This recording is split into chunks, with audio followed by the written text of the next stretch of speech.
ang sitwasyon dito sa lugar namin. May bagyo today. Ito ang sitwasyon dito sa amin. Tumila na yung ulan, guys. Ito is harapan ng bahay namin. Harapan ng bahay namin. Ayan. Tapat ng kalsada yung bahay natin. Ayan.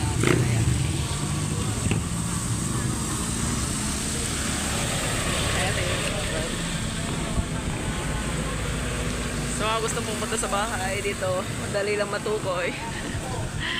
Hindi ko alam kung anong ganyan. May banderitas. Kasi kahapon pa, ang dami nagpapaputok.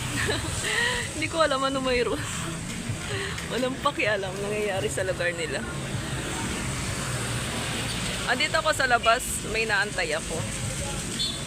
May naantay akong bisita.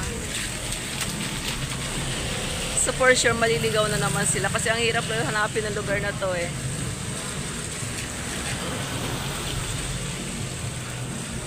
Kanina may dito, dumaan na nagpaparada. Ayan, si Kuya titingin, no?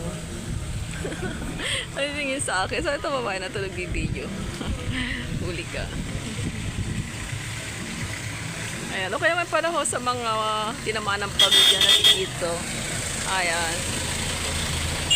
Ingat po tayong lahat. Tayo medyo maambon-ambon na rin. Maambon-ambon na ulit. Ang lakas ng hangin, napansin nyo. Ayan yung mga banderitas. Mga nagliliparan.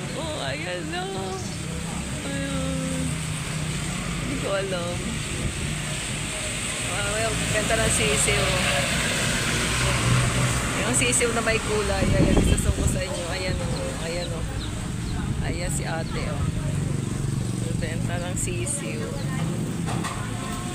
Ang sisiw.